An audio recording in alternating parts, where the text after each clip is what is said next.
I feel like the one thing you need to understand, and like this is something even I have to remind myself all the time, is that the internet forgets.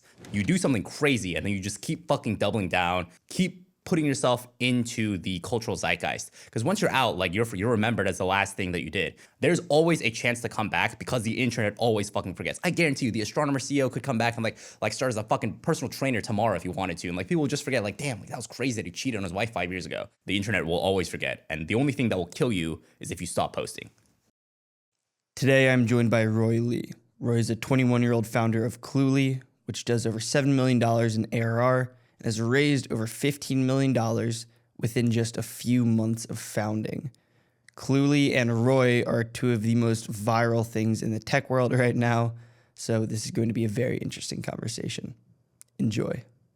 I think you guys are starting to really expand beyond the tech niche. Do you know Sam Zia? Of course, yeah. Okay, my co-founder of UMax, Sam, the other day was like, dude, do you know this guy Roy Lee? Oh, it's and tough. I'm like, let's fucking go. That's sick. That's You're sick. cracking outside of the tech world. Well, I think first what you see is the people who like work in social media and like influencers, whatever, the people that are chronically online, they start to pick up on it, and then slowly everybody else does as well. Yeah, exactly. I mean, I think our big bet is in the fall semester. Like right now we're like the coolest company in Gen Z, or at least the most well known, the most infamous. And I think once September rolls around and we can like just get everybody to start talking about it, I'm really curious to see what happens like the revenue and the product direction then. Hell yeah.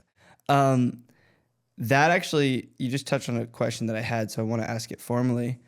Are you guys pivoting away from cheating? I've kind of seen some stuff on both ends. Yeah. Where's your head at with that? The whole idea, like Cluely as a tool is supposed to give you like information when you need it in pretty much any situation where you're on your computer. And like this does mean like if you're on a test, like it will give you the answers. If you're on a quiz, it will give you the answers. I think the branding of we're actually like playing around. Like I think a lot of people think like there's some fucking master plan, but like we're really just like seeing what the culture tells us, and we're like going with the flow of culture. I think come fall we will try to double down once again on cheating. Like I feel like it's like when you have this tool that works to cheat on like a Canvas quiz, it's like the biggest fucking Trojan horse ever for college students. Just like push it out there and say like fuck it, cheat on everything, cheat on your test, cheat on your quiz. It is like everyone's gonna download and try. And the hope here is that they'll download it, try it on like a quiz, and then they'll also try it on like their email or try it during a meeting and try it during a lecture, and then realize like, oh shit, this is way bigger than just a cheating tool. So if we continue, if we decide to double down, which we probably will, it will be for a Trojan horse of a marketing stunt. I've had this thesis for a while, which is like, we see all of these really popular individual AI rappers, and I'm like, man, ChatGPT can actually just do most of this if you understand how to properly prompt. So there's this massive opportunity for a sort of product where maybe you just make the buttons like a little bit easier to press, but you embed all these sort of one function tools into a singular application.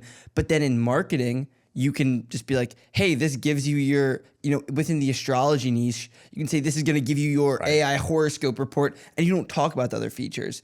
And then you're marketing the same exact company, the same exact product in the fitness niche, saying it's going to give you an analysis of the sort of workouts that you need to do. And so I feel like that's kind of a thread that you guys are pulling on, where like within education, you can market as a cheating tool. Correct. And then the more general branding, you don't have to kind of pigeonhole yourself. Yeah, I don't know if you remember, but like back when we met in LA, like this is something that you told me. Like you wish you did what you did with UMax, was like you had the hook of like the face rating thing, and then you funneled it into something that was like less viral as a concept, but more sustainable as a business. And like that like I think about that pretty often. Like that is what I think the cheat on everything is. It's like the viral hook that will get you to download and try Cluely, but underneath is like a bigger than that. And I mean, it's what you guys did with Interview Coder, right? That was like specifically cheat on like this very small subset. You branch out, you're like, oh, kind of cheat on everything. And now you're like, oh, wait, there are probably like other like versions of cheat on everything that fall under the always on context assistant. Yeah, I agree. That's awesome. Do you guys ever consider building like hardware? Yeah, I mean, this is like pretty inevitable, but I think many people are making the bet right now. They're making the bet too early. Like, I think the tech isn't there for there to be a decisive winner right now. And honestly, like, if you don't have billions in the bank, then you probably can't like compete meaningfully. And I might just be fucking coping here, but like what we know we can compete meaningfully in is like in the software space. And I feel like there hasn't been an established winner, despite the fact that the tech probably is there for software. Someone just needs to make like a swing at it with like a decent amount of money, and that's what we have. How about like if the thesis is that context and memory are the core constraints, Yeah. which in my experience they are, why not build a sort of wrist recorder, something that can capture everything that you say, and maybe even when you're not at your computer or phone, you can speak to it, and then it'll auto sync up through Bluetooth. Yeah. Because passing text back and forth is super easy. Yeah. Sync up with Cluely via Bluetooth. Do you think that that would be within the roadmap? Yeah, almost certainly it's in the roadmap. If we get sufficiently big enough, then we'll be in hardware. Like I keep talking about brain chips. Like I'm dead serious. Like eventually, like if we keep winning, then we will one day do brain chips. That's where like the end state of everything is. But like for now, I think what I see as like the way AI functions in society, I really don't. I'm not that bullish on like. It's pretty ironic because the launch video is me using AI on a date, but like that I feel like is the least compelling use case of AI. Like AI probably isn't going to augment social relations as much as it will augment like administrative work or just like busy work you do on your computer. Like right now, I feel like there's probably about 80 to 90% of things that people do on their computer you shouldn't have to do on your computer. And in all honesty, I don't think the wrist recorder is going to solve that in like the next 6 months to a year. But an AI with deep OS level data on what you do, how you do it, that can then train like agentic models that will like send out emails for you, like draft essays for you, like do all this admin work that you do on your computer. The technology is there for that. And I feel like that's actually much more interesting and probably a more viable use case of AI than like assisting on a date. Yeah, I certainly agree with like the augmenting social relations and serving as like a dating assistant, like an actual, I built a AI dating assistant, but an actually effective one is a little ways out. And I would also agree that, the sort of like simple administrative work is the first one to get cut. Though in my experience, like one of the reasons that I'm very bullish on the wrist recorder, I started building it for a little bit, and then I was like, similar. I was like, man, this is just going to be such a fucking headache. I need so much capital. I don't really want to undertake this right now. But I built out like a sort of like a one that didn't fit on my wrist, but that I could carry around, and it was very effective. And in my experience, it's like, yes, the administrative work is being automated, but then the key bottleneck is like knowing what I need done. And I still have to go and actively explain that. Whereas if I had something that had perfect context, we experience it nowadays with ChatGPT, with the improved memory handling. It just becomes like so much more and more and more effective as you use it. Now that said, I definitely don't think that it's a bad take, that it's like, okay, let's give it a couple of years to sort of prioritize that technology. The improvements that you guys have made to the product are pretty awesome. Thank you. From what I've seen and experienced, the big unlock has been adding new tools and the sort of you guys just added deep search, right? Well, it's like our own variation of deep search, but yeah. Okay, so did you guys build out custom web scraping for that, or?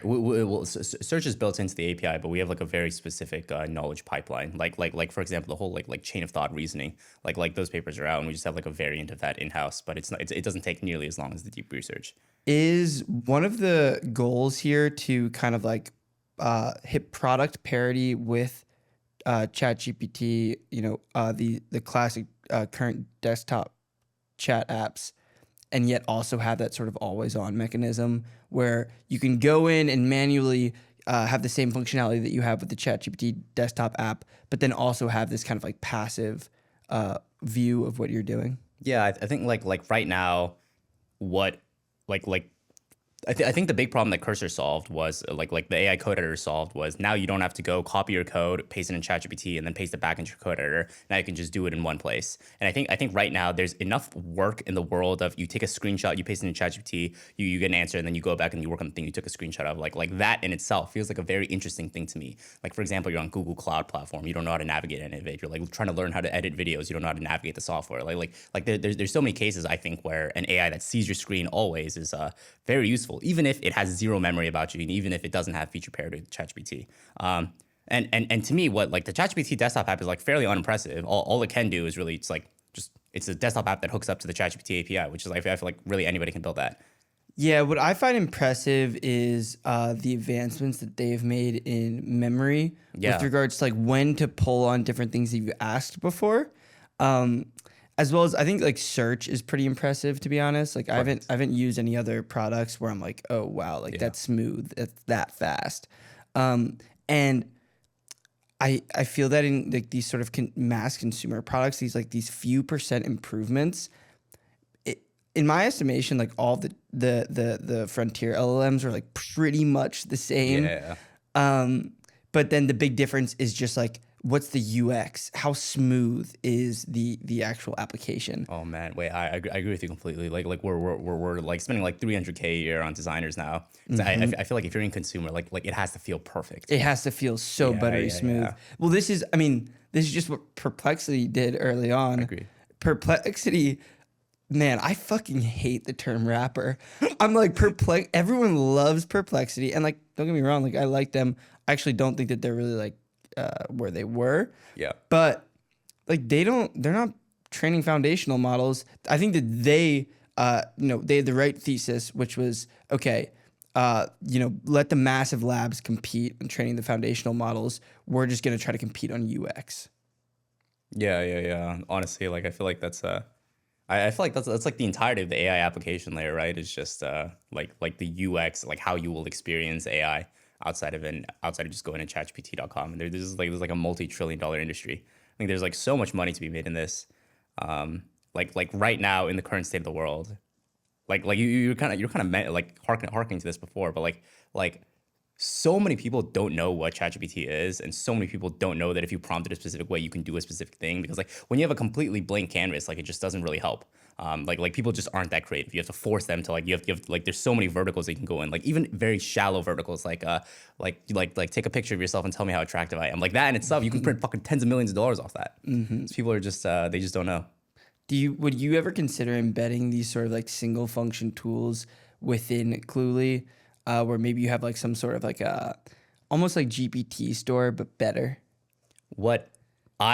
If we were to do it, it would be on the fly, like in the moment, like generated in the moment. I think what the most interesting thing about Cluely is, and I feel like the biggest differentiator we have is that we are like predictive, not responsive. Like in a call, we will like try and predict the prompts that you will want to ask, and then we'll just like surface them, so you can just like click and get an answer rather than actually having to type something out.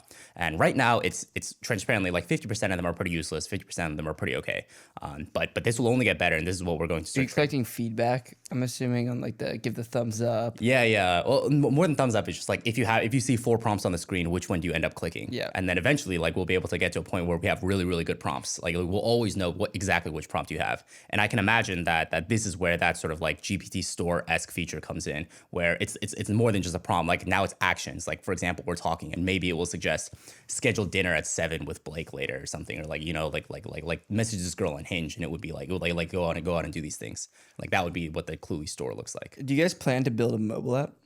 Yeah, we have like someone coming in like next week. They're gonna start. Oh really? Yeah, like 4 days actually. They're gonna start working. So I don't know if you want to say too much here, but like, my understanding is that you can't really have the same sort of passive monitoring. Correct. Yeah. On mobile. So then what does it look like? What you can have is something that just like listens and gives you feedback real time. So you're in a meeting, you hit record on your phone, and it will constantly surface like maybe like questions you should ask, information you should know, and it'll just happen live. Makes sense. It is interesting how you guys are kind of coming at the, sort of, I think I heard in your podcast with Molly, you said something along the lines of like, we shouldn't have all these different AI tools. It should just be like 1 or 2 fucking tools that you use, which I totally agree with. Yeah. And it's interesting how you guys are coming to this space from like let's collect the real time sort of note taking style data, and use that to be proactive about the recommendations that we make for people. And that seems like y'all's key bet, which is like we collect real time and we make the predictions about what people want before they know what they actually want. That will be the kind of final form AI.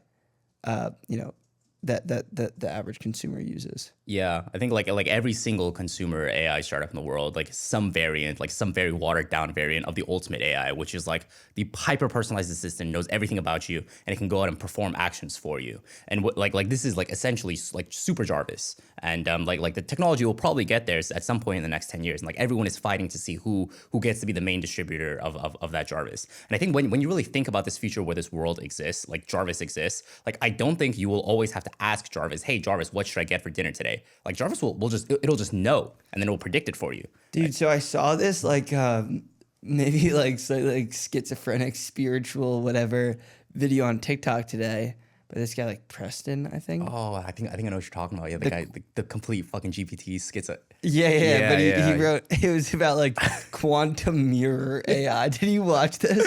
I saw a clip of this. I swear this shit was a 20-minute video on TikTok. I watched every second of it. And I thought that it was gonna like go really like man, I don't want to talk shit here. I feel like he was kind of technically lacking a little bit, but I love the his general take. I'm actually reading Man and His Symbols by Carl Jung right now. Are you familiar with Jung's concept of like the unconscious? No, enlighten me. So essentially, it's somewhat similar to like the Freudian idea of the subconscious, but essentially that we have this sort of like a deep within our brain, our mind, we have these unconscious operations going on. Where, for example, like information that you may have completely forgotten, you can be hypnotized, and then they can pull that information out of you. Okay, so one of Jung's points is that we have these different sort of personalities within us. And the guy in the video was talking about how we're not always operating at our highest level of performance. I don't think I am right now. Like I got bad sleep last night. I've been carb loading today because I have the marathon tomorrow. I'm just like not all that intelligent. Now he was talking about training your AI, be it through prompt engineering, fine tuning, whatever, so that it can kind of serve as a quantum mirror of yourself, where anytime you're operating at like a lower frequency in terms of your intelligence, spiritual plane, whatever, you can refer back to this sort of LLM version of yourself that is operating at its highest level of capacity. I think that is what one of the core functions of like this Jarvis that we're all going to use is like, it's going to be able to match and map to our personality, but then help us make the decisions when maybe we're not operating at that highest level of intelligence.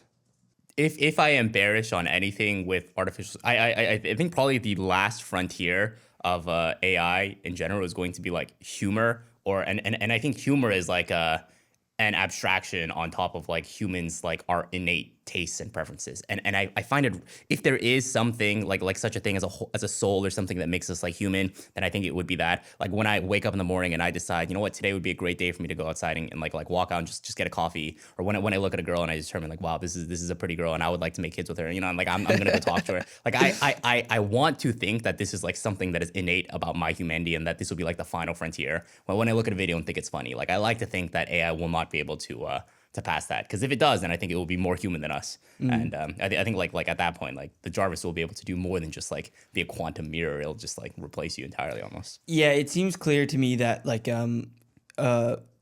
there certainly is more to being human and being conscious than intelligence.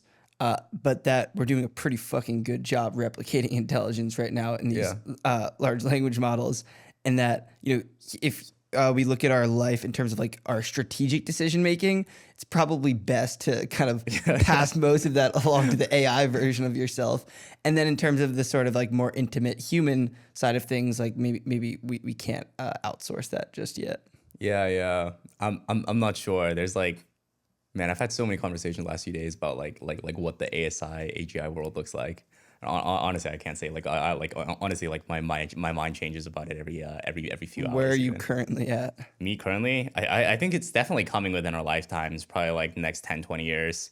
When it comes, I am optimistic. I think like you know like people solve chess and people are still playing chess more than ever. Or like robots solve chess, people still want to play chess. I feel like as a human, I know that I'm going to be motivated to do things, even if AI like, just like if I can at the snap of my fingers get a hamburger, or snap my fingers get like an AI girlfriend shipped to me. I feel like I'm still going to want to do things. Like I want to think that I'm still going to want to like go out and like talk to real women. For sure. Well, I mean, dude, like I don't know. I sometimes think about like simulation theory and whatnot. And I'm like, dude, I fucking love video games. Right? Well, like maybe this is just a video game, but that's great because this is like a very, very fun, enjoyable version. I actually had some questions here about girls. Okay.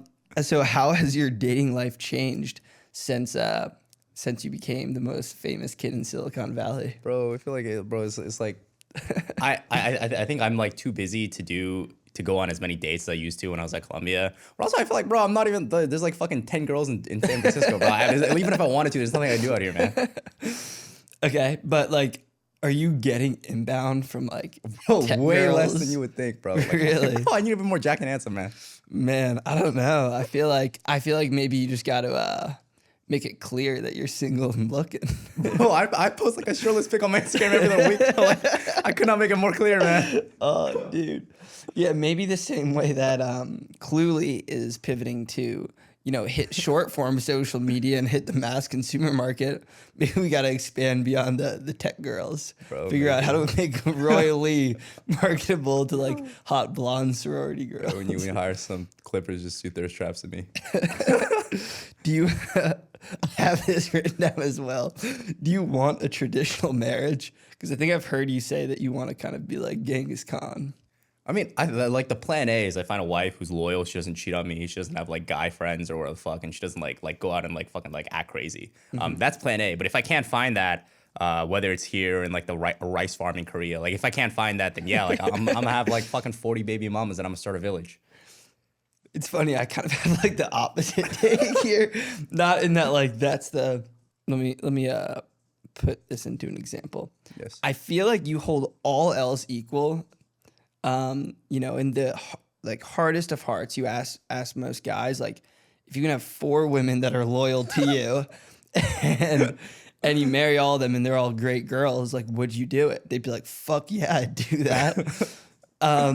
But you know, we enter into monogamous relationships because like that is a very unlikely sort of scenario to be able to maintain those relationships healthily. I'm like, man, if you can pull that off, that seems pretty cool. But you know, settle for monogamy.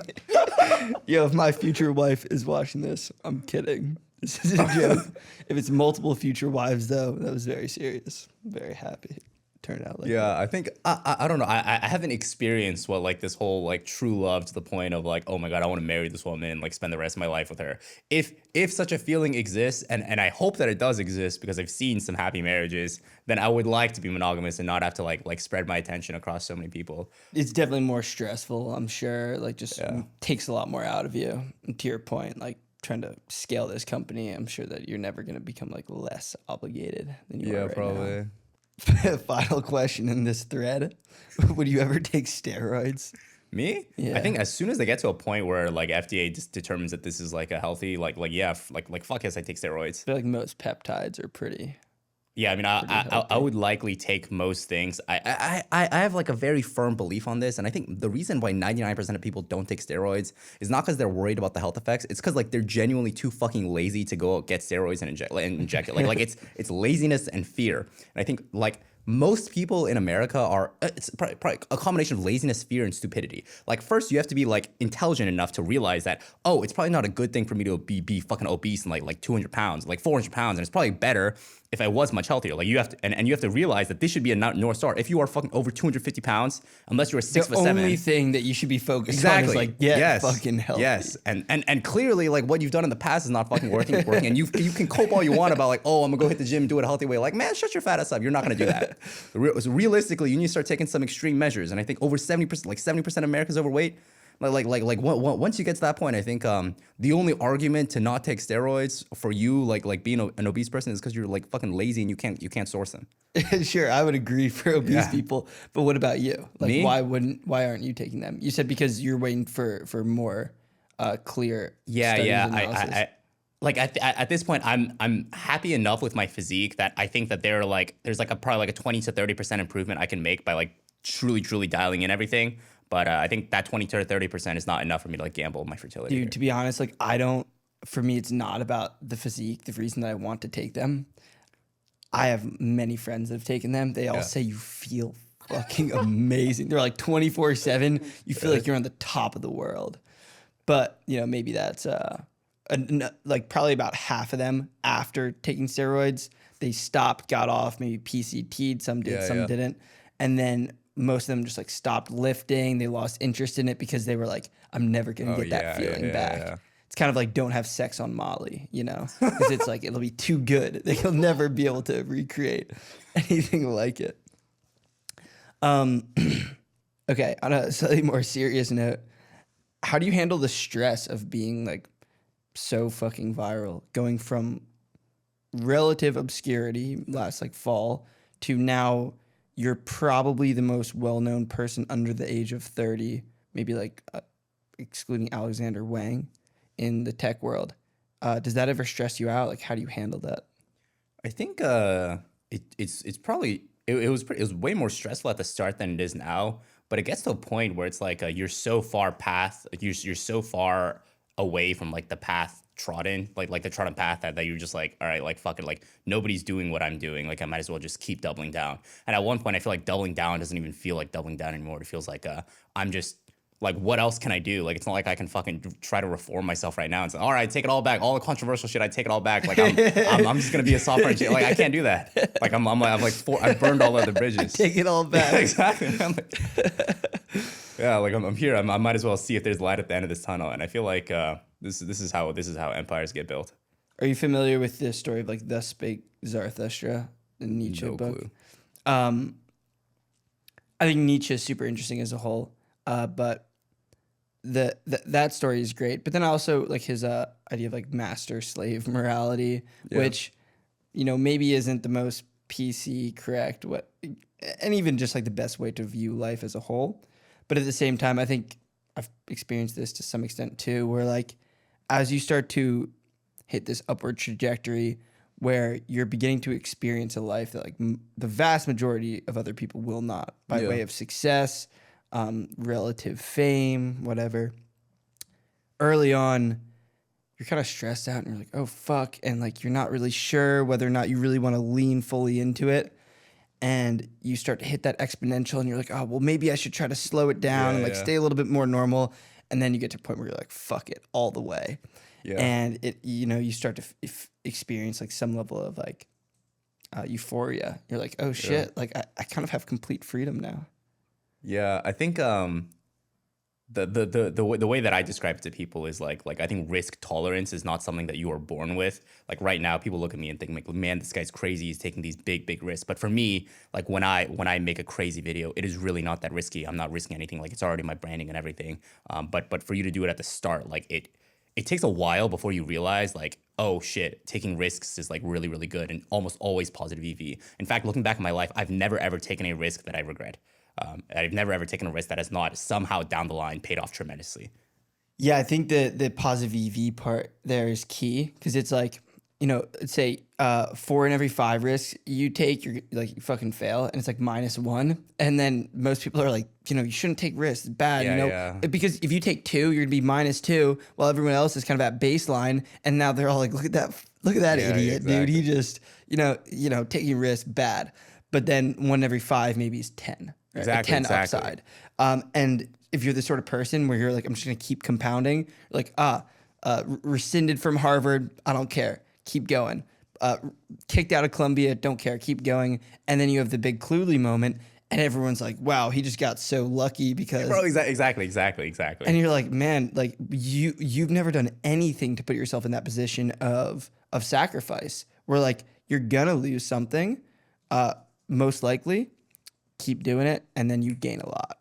Yeah, I agree. I think people massively underplay how much your life can change positively after taking a big risk. Like really, it is so easy to win in the world. And I think like right now in the world, it is really easy to be reasonably fit, healthy, and make a bunch of money in AI. Like this is probably the easiest in the it's never before been easier to like just build something, make a fuck ton of money, and get in great shape.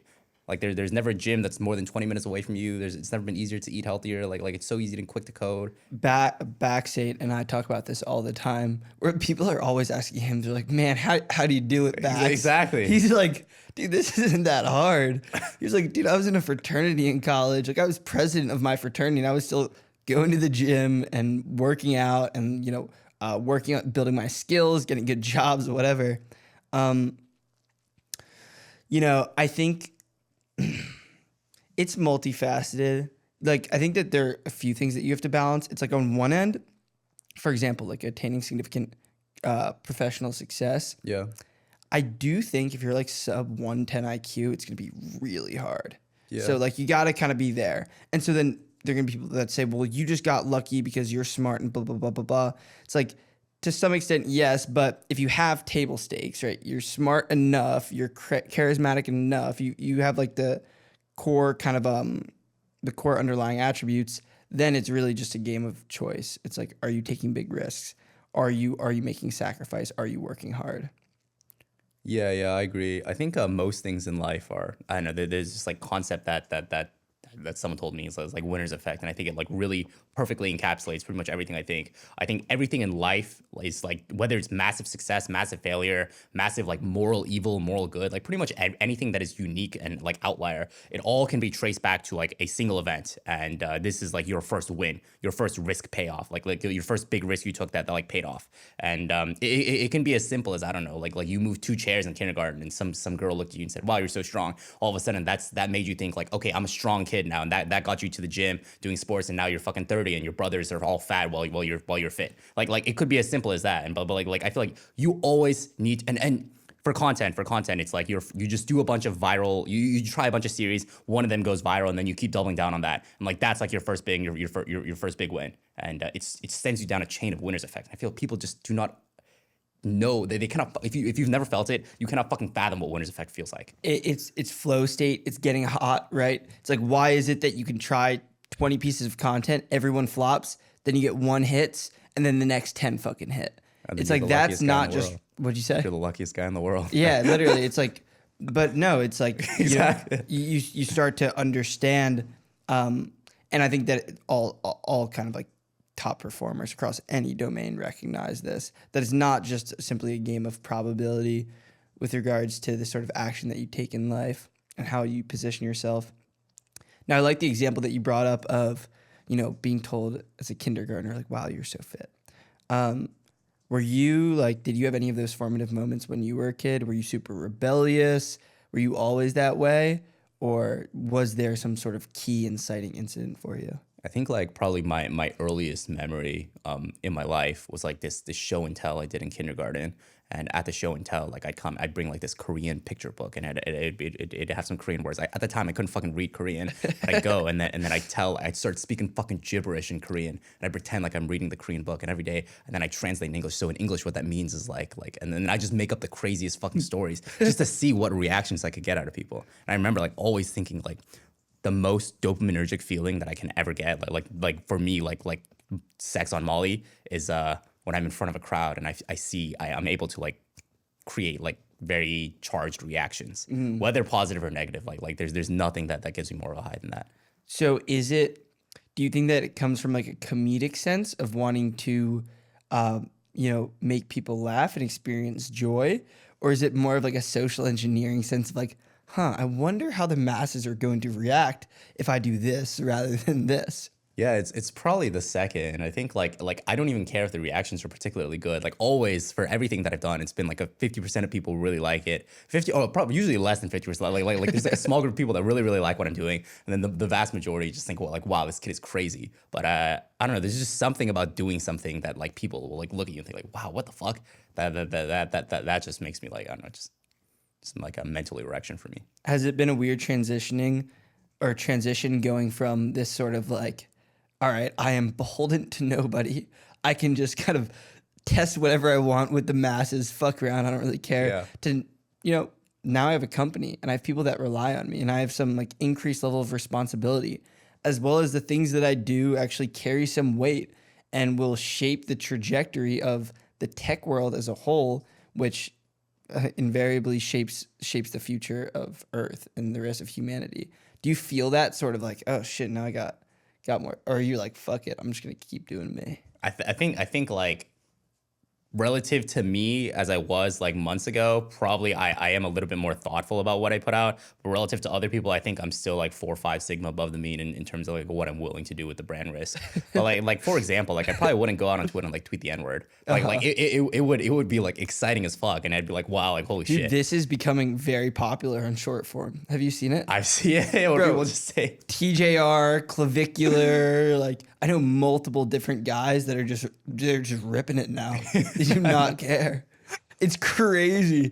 I'm like, man, you said on Molly's podcast as well, you were like, Twitter is just, the tech world as a whole is just 2 years behind the rest of the world. Yeah. When it comes to sort of entertainment, social sort of stuff. Whereas it's like 2 years ahead on tech, 2 years behind in the sort of exactly. More social domain. Did you think that somebody in the tech world is gonna come on and just start ripping the N-word? Well, I'm like 100% sure this will happen. Like you already see it happening now with like there's some big creators who are like they're like 10% black and they'll just like rip it every other tweet. It's like damn. Well, there are some guys on like money Twitter and like esoteric health Twitter I know that do it, but no one like really in the. This is coming. Yeah, this is coming. Yeah, man, that'll be crazy. Crazy.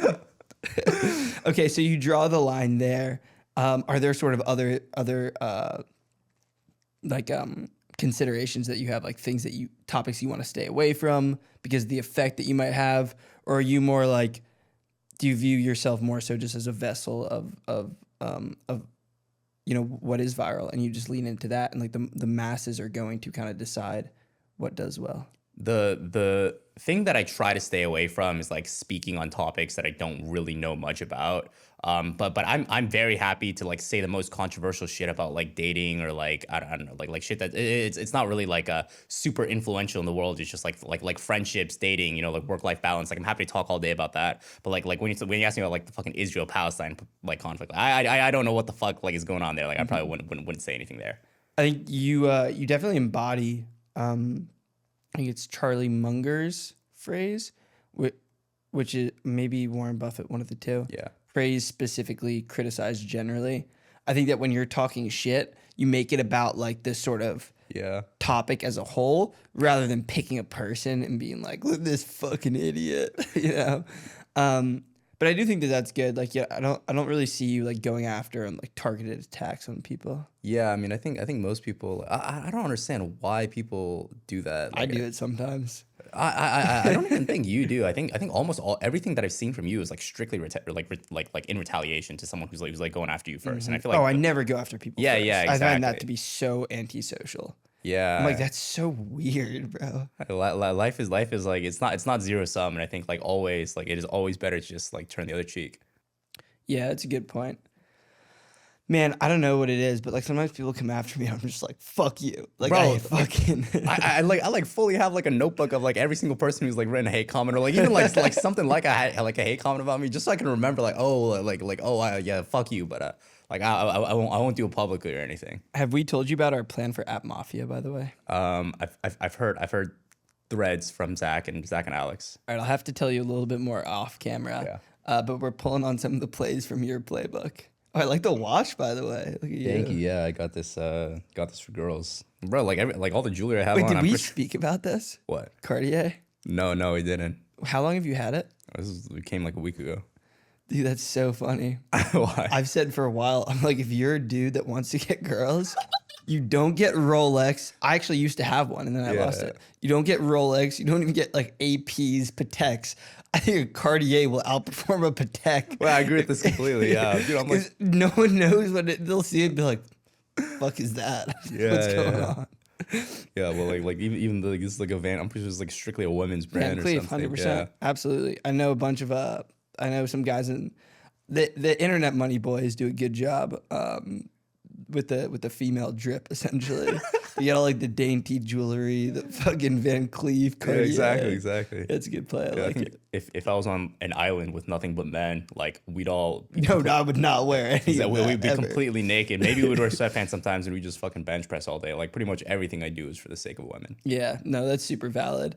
That was pretty much the thesis behind every app that I've built. Exactly. Which is that I think the biological imperative makes the world go round. Yeah, I agree with this. You know, do you have like do you think that people are pretty explicit about that, or do you find that most people kind of like try to sidestep around that fact?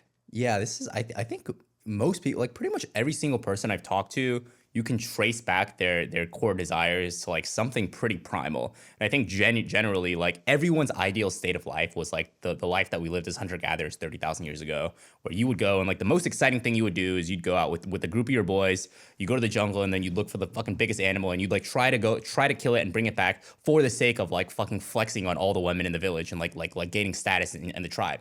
And like I feel like there's modern day equivalents of that, and like that this is why everyone dreams of like, oh, the startup with your friend. Like why is that exciting to pretty much everyone? Why does every nerdy engineer want that? Every frat bro, why are fraternities even a thing where you just have like this close group of essentially like brothers, maybe brothers and sisters that are just like going after relentlessly like this one big goal that is like scarily ambitious. Why is this so enticing to people? It's like obviously it's the fucking innate biological driver of ours that tells us go out and hunt the king of the jungle. And I think most people like the only reason people find joy in things that are not explicitly that is because like there's been like some weird winner's effect that's been or, like, some sort of indirect way that it all ties back. I mean, dude, you look at like the reason that most people I don't think take big risks in their career is exactly this as well. It's like they're not taking the big risk because the downside of lowering their sort of position in the social hierarchy is that they get a less high quality mate. Yeah. And so that, I mean, like most people are like, I'm comfortable with where I am. I'm gonna have a good career. And I'm gonna get someone who like somewhat maps to me. Whereas I think I observe and experience often the people that are the most ambitious are like, no, I want to be able to kind of like have my own selection. Were you in a fraternity at Columbia? I fully tried to rush the Asian frat, but they all thought I was weird. Really? Yeah, and like there was probably like 90% of Columbia undergrads probably thought I was weird to some degree. I was in a fraternity at Tulane, and it's it's like entirely oriented around just like guy to girl ratio at parties. That's exactly. Pretty much it. Okay, I want to bring this back to personal branding a little bit. What do you think most people get wrong about personal branding? I feel like it's becoming super popular. Yeah. It's like, you need to grow your personal brand. Most people try to do it with like zero foundation. For someone that's in that position, like what are most people doing wrong? I think people don't like I feel like the one thing you need to understand, and like this is something even I have to remind myself all the time, is that the internet forgets. And the only time the internet will not forget is if you die. And if you just like stop talking about something. The reason Donald Trump is where he's at, the reason Elon Musk is where he's at, fucking Andrew Tate is where he's at, is because like you do something crazy and then you just keep fucking doubling down and you just keep putting yourself into the cultural zeitgeist. Because once you're out, like you're remembered as the last thing that you did. And the last thing, if it's not pretty, then like you'll be remembered as you will never get the chance to restore your reputation. There's always a chance to come back because the internet always fucking forgets. I guarantee you, the astronomer CEO could come back and like start as a fucking personal trainer tomorrow if he wanted to, and like people will just forget. Like, damn, like, that was crazy that he cheated on his wife 5 years ago. And it, like you can do like who's that one guy from Friend like Charlie something, like he got caught doing like hookers and blow and had a bunch of strippers in his and he just fucking he's like completely unfazed and he just fucking like took it and just kept rolling and he was still the highest paid actor in the world. Are you talking about Charlie Sheen? Yes, Charlie Sheen, exactly. Yeah. Like 4 years after that, he was like the highest paid actor in the world. That I think it was 60 Minutes interview might be one of the funniest interviews of all time, man. That was so good. Yeah. So I think you need to realize that short form rewards outrageous things. Whether it's an outrageous scenario or like an outrageous situation or you just saying something outrageous, that's what the algorithm rewards. And once you do that enough times, you can always rebrand. The internet will always forget. And the only thing that will kill you is if you stop posting. Yeah, I would generally agree with that. Like I do think that credibility and social capital are real things. And yet at the same time, it's like, you know, you look at Andrew Tate, one of the most canceled people on the internet, is hanging out at UFC fights with Donald Trump. It's like, you know, Correct. it seems like the real currency is, it's just attention. I mean, even someone like Donald Trump, like obviously he's not doing too hot right now. Yeah. But like that man launched a meme coin. Bro, exactly. Donald Trump launched a meme coin right after, or right before, right after becoming right after becoming president of the United States. And I think that in these eras of like increased sort of volatility, especially with tech growing as quickly as it is, it's like the worst thing that you can do is be irrelevant and have no one care about you. Distribution's becoming more important. There's so much opportunity to capture in the world. Like the biggest risk that you can take is not taking enough risk at all. I think that Peter Thiel had said that to Mark Zuckerberg. Like there's a classic quote, something along those lines, a number of years back. But I feel like you really embody that. Yeah, I think even right now, like I feel like most people realize, oh wow, it's like I don't know. There's like VCs that call the world of launch videos like pre and post Cluely, and I think it's like true. It's like this is how short form should have been. And when I first got on tech Twitter, I remember being so surprised. Like this is so fucking different from Instagram, TikTok. Like why are these people like posting these essays about Bitcoin that nobody fucking understands? And I feel like the world is normalizing towards what the algorithm like truly rewards, and it was just inevitable. What's your opinion of VCs as a whole? Like, how do you kind of like look at them as a group? I think generally probably most of them are pretty useless, but they are capable of giving like important people money. And I think most people are not going to make it, but there's few people that like will make it, and those people should be accelerated. And I think you are someone who I think is there's like a 0% chance probably that you will not be a millionaire for the rest of your life, whether you like no pretty much any endeavor. From what I've seen, you're a hard enough worker and you're intelligent enough that you will make it. And I think when someone like you is given the opportunity to like amplify his output by like 100x, then I think like it would just be better for the world. And I think that's what VC money gives you the ability to do. And I think if I were to be honest, like I probably do think like I'm someone who can like is capable of changing the world too. And if the money helps me do that faster, then like to be honest, like I don't really care if I die homeless or like a millionaire. Like I like the money itself does not mean that much to me. What is a lot more interesting is the ability to like get reactions out of people. Like I would much rather be known as the guy who built this cool thing, and I like walk away with $0, but just be like the guy behind Cluely. That would be way sicker to me than having like $1 billion in the bank. Zach and I speak about this a good amount, which is we're like we don't want to work on projects that are not notable. Yeah, projects that aren't super fucking interesting. Like I don't want to put any time toward like. I mean, there are B2B SaaS founders that are worth billions and billions of dollars that no one knows about and no one gives a fuck about because what they do is boring. I never want to be that person. In terms of VC as a lever, like I totally agree. I think it is just a massive lever. The reason that I haven't raised to date is because the scale of the projects that I've worked on just haven't been that big. Yeah. And I love the freedom of being able to like go around, do whatever I want and feel like I don't have like any obligations to other people. Yeah. At the same time, I will certainly raise in the future. Like I think that it's an intelligent thing to do. If you're looking to move as quickly as possible and you're working in a competitive space, there's kind of like no other option. Yeah, like you guys could have continued to theoretically bootstrap Cluely, but you would have had to move more slowly.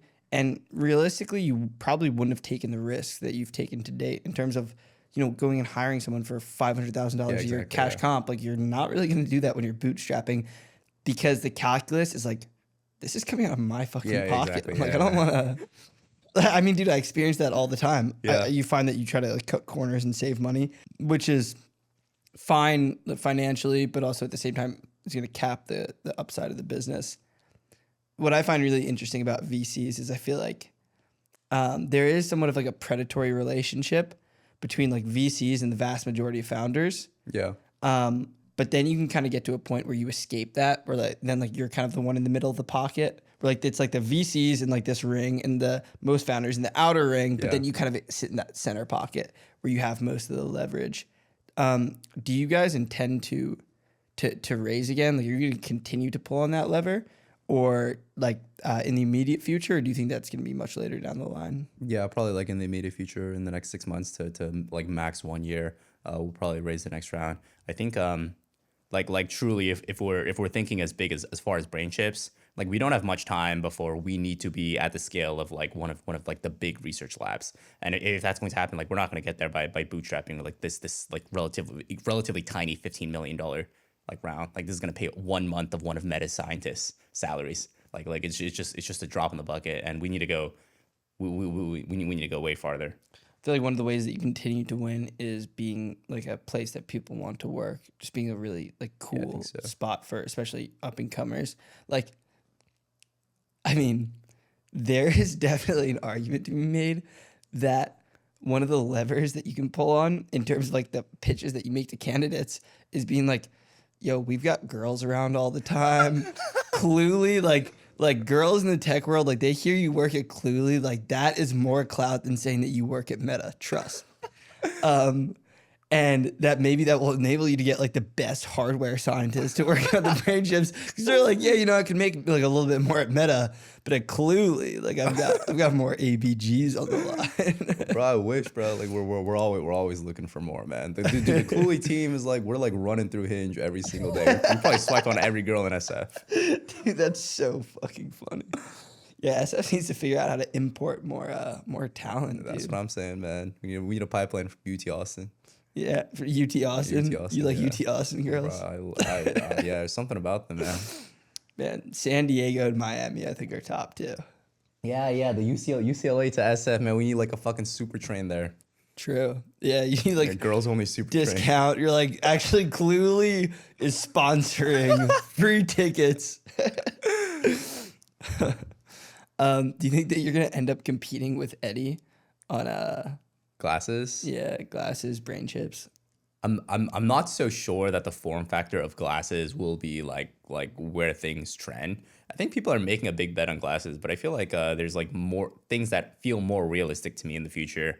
I think AirPods are really interesting. I think the only reason we're like pushing on glasses is because, well, a lot of society already wears glasses, but it's like the only place big enough where you can fit like all the tech you need to get this thing fully operational. But I mean, if you're betting that the tech is gonna get smaller, then you don't actually need glasses. You can have something like much smaller, which is like I think an AirPod makes more sense. I buy the glasses thesis, to be honest. I think that visual understanding of the world is important, and I don't see how you can get that from an AirPod. Like perhaps something holographic, Like I think tech gets there where you can like fit a full fucking CPU inside AirPods, and I have no doubt the tech will get there for you to like be able to show displays. Yeah, like I'm really excited about the idea of local inference personally. Yeah. Like you will be able to get local inference on a watch this size that's like very fucking powerful within the next couple of years. I think I used to not be bullish on glasses. And then have you used like the mixed or even realities ones? No, I haven't. I've used the Meta ones. The Ray-Bans? Yeah, the Ray-Bans. So, well, the Ray-Bans where it's just like record. Correct, yes. So I'd use those and I was like, I don't think I see it. Yeah. And then I tried the even realities ones. And even realities, my inclination is like they're a startup, so they're going to push product to market pretty quickly. Whereas Meta with the Orion glasses and whatnot, like I think that they're releasing or announcing new glasses at MetaConnect this September, I believe. I tried them and I was like, whoa. Like if this is what even realities has, then Meta probably has something fucking next level right now. So I'm bullish. Like I think that it could replace phone, to be honest. We'll see. Like I think that there's definitely a world in which you have like glasses and maybe like a computing puck. Yeah. I like the idea of a compute. Have you heard this sort of thesis? No, I haven't. Oh, I love this idea. Yeah. You're familiar with like Simp for Satoshi Truffle? Yeah. This is one of the things that they're betting on. Right now, they are hooked up to walls, so you plug it in. But it's essentially this idea of a computing puck that serves as your second brain. And the computing puck can hook up to any sort of additional device. So you can hook it up to your smart watch, which maybe is collecting data on a day-to-day basis. Maybe your glasses, which are getting the visual data. Your phone, which you're still using for calls, whatever. Or maybe it replaces the phone to some extent. Like maybe you don't even need, maybe use the phone for visual. And then you have your computer, like your laptop that you work at, desktop, whatever. But then the computing puck serves as the local storage of your personal LLM, where it can run kind of like continuous learning updates. Right. So fine tuning on you, as well as managing all of your memory. Essentially, a local centralized repository of everything on you that can hook up to every single device that you use. You can run inference on it, do everything that you need. I love this thesis. Like man, like I think one of the biggest opportunities in AI will be if someone can build that effectively, where you have like the companion application on every single product. Right. You could hook up to your Cluely as well, right? Yeah. Like this could be, you guys could build this theoretically where this is managing all the context from the different devices. So then when I'm using Cluely on my desktop, it knows everything that it needs to. Yeah, yeah.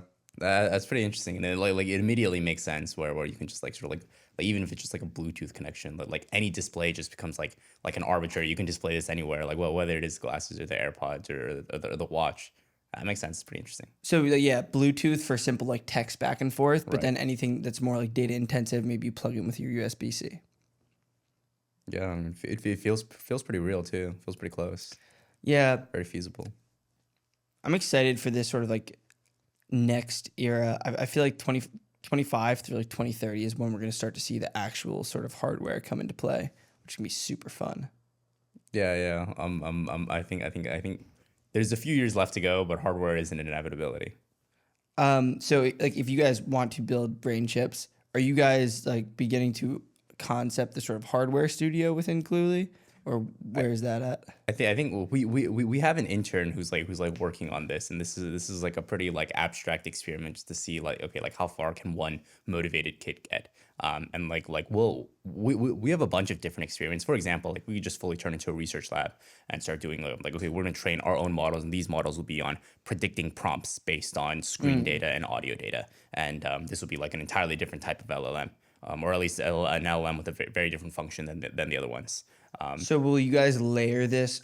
Oh, okay, got it. So this will serve as like the initial pass where you take in, so you first run through the sort of like Cluely LLM, and then you pass for like the actual, sort of like a inference analysis, you pass it through one of the leading LLM providers. Is that right? Yeah, yeah. I guess the Clue. Well, if we did try to pursue this and like meaningfully pursue this, then we'd have our own LLM that would look at your screen, look at your audio, and tell you like, okay, here's the information here's the question that I think you're gonna want to ask.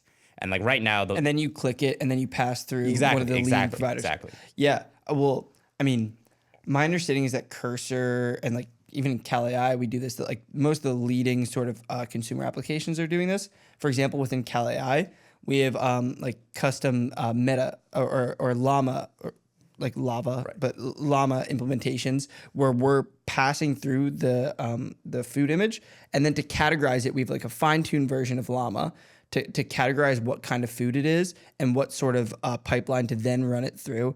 Then we extract the different ingredients using like one of the leading sort of like GPT vision providers, whatever, and then we pass that through a food database.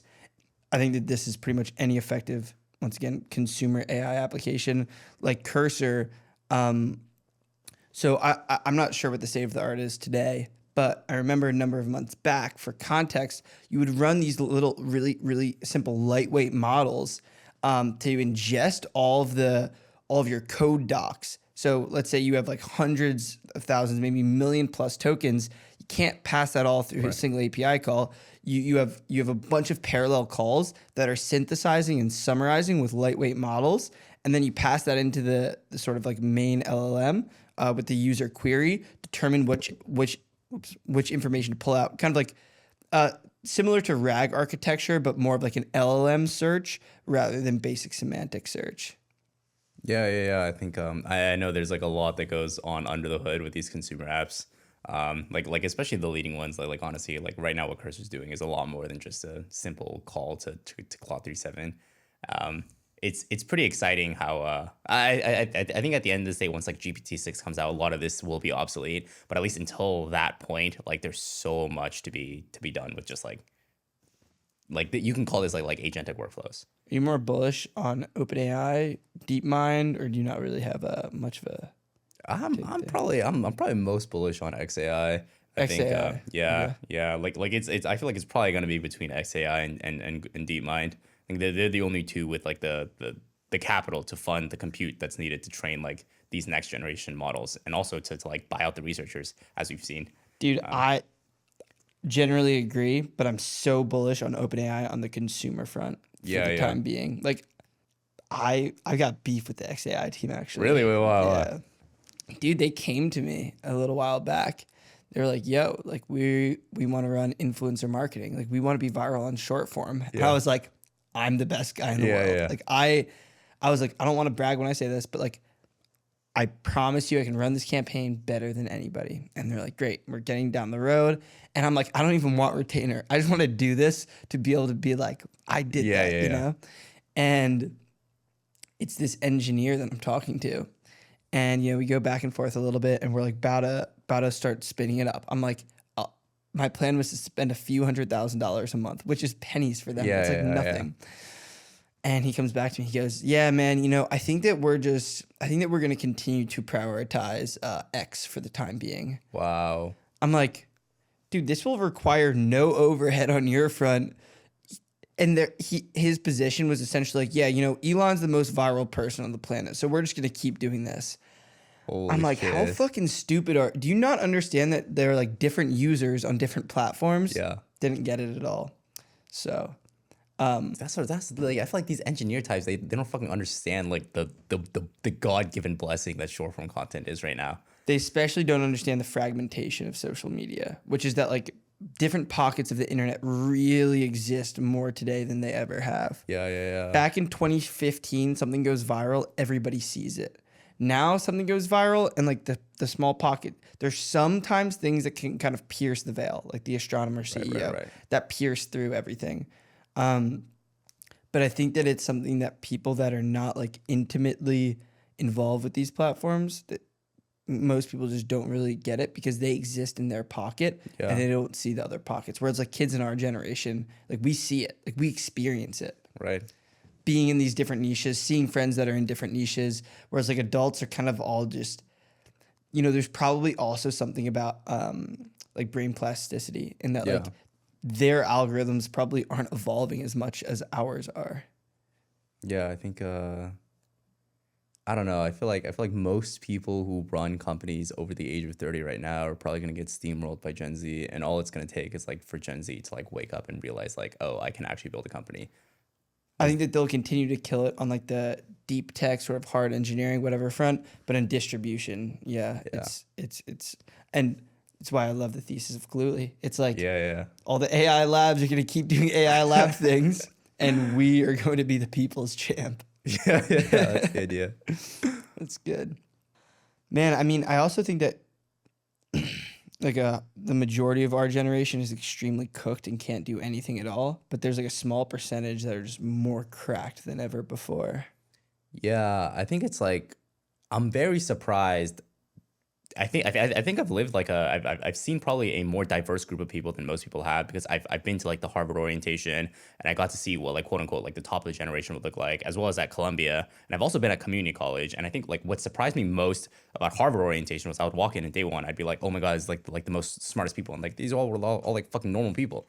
And then what surprised me also about community college, like first day I walk in, I'm thinking like, damn, fuck, I'm going to community college. It's gonna be the stupidest people I've ever met. They're all looking fucking like smart kids. And you went to community college in the Bay, right? Yeah, I did. Where'd you go? Diablo Valley. It's like 30 minutes east of here, actually. Okay. Yeah. But it was just like such like a crazy, like there's not really that big of a gap between the worst performer out there and the best performer. I think more people are capable of. And now sort of I'm like climbing this different hierarchy of like Silicon Valley and tech, and I'm getting to see sort of like the strongest early stage founders. And what's really surprising is like I expected there to be a lot more in my generation who are doing like crazy shit. Like where's the Zuckerberg and like the it's Steve wild Jobs of our age. There's really not one.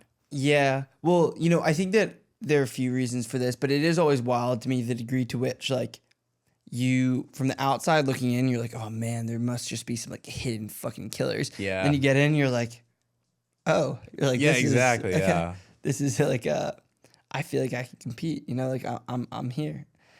I think that also the IQ thing is interesting to me in that like, I always assume that I would meet people that are just like leagues above me, like multiple standard deviations that are just gonna outperform me. But then you see with those people that I think I've met like a couple of people that are like 1 to 2 full standard deviations above me. But then you speak to them and you're like, oh, I you're cooked. Yeah. You don't know how to communicate. So I'm like, okay, there is a trade-off here where like, you know, everything is within your grasp, like the degree to which you succeed, and that it's kind of up to you, like how much you really want to push it. Yeah. I think people are just capable of more than they think, but they're all just like, everyone is lazy. Like recently I've been kind of like on that wave myself, not working too hard. All right, this is like not what you used to do, and I feel like I don't know, I just think most people are extremely lazy. And there's just like, if you work remotely, like moderately hard, like you can get pretty much anything you want out of life. Oh well, I think that this is like a little bit like me taking a mini sabbatical right now is where I'm at. But absolutely, like I think, I mean, just watching people work in like coffee shops, even like. Yeah, like AI is taking your fucking job. You're done. Out of here. Let's get the Cluely agent. Come on, sub him in, coach. Yeah. Honestly, I don't know. I just like, it's so rare that I will live life and I meet someone who I think like genuinely, wow, this guy works hard. And further, when I see someone like that, they will never not be super successful. The only time they won't be successful is if they are not capable of taking risks. The more important thing is you'll get them into the Cluely office, huh? Well, exactly. Yes. Yeah, I think all the most hardest working people I've met, like, I've fully hired. I love it. It's a great approach. Any final thoughts you want to share? Maybe with like the 10 women that are watching this right now. Maybe not the 10 women, but maybe just something to clip. But I think in life, it is always true that as long as you know exactly what you want and you are capable of ignoring the voice of society around you and working hard, and if you can do those three things, then you can genuinely have anything. And you take this as a very extreme example. I want to be jacked and I want to be tall, and right now I'm like short and fat. You can take steroids, you can get plastic surgery, and you can get limb lengthening surgery. And like, if that repulses you, and if your first thought is like, I would never do that, really think about it. You are short, fat, and have shitty skin, and you're ugly. Like really think about, what does the world look like if you can solve all of these things? Does your quality of life massively improve? It probably fucking does. You probably live a much happier life. And the only thing you have to trade off, the only trade-off here is that society tells you it is bad to do plastic surgery, limb lengthening surgery, and then like all this bullshit. It's all bad for you, and it's just what society says. But I think if you can truly think independently, there's a non-small chance, like there's a very large amount of people in this world who would benefit immensely from something like that. And the only reason they don't do it is because they're not willing to ignore the voice of people around you. And I think like at an extreme, I would even propose that. And there's so many levels underneath that of like risks that you could take that would massively improve your life, where the only reason you don't take them is because you're a pussy. I'd agree. Full stop. You know, I think that you only really internalize it when you're on the other side of those risks, of putting in the effort in the gym, of, you know, working hard and taking the risk and getting yourself blacklisted from all of the big tech world, that then you get to kind of see what lays on the other side. And it's like an allegory of the cave, right? Yeah, I agree. Ladies and gentlemen, that's Roy Lee. Thanks for joining, brother.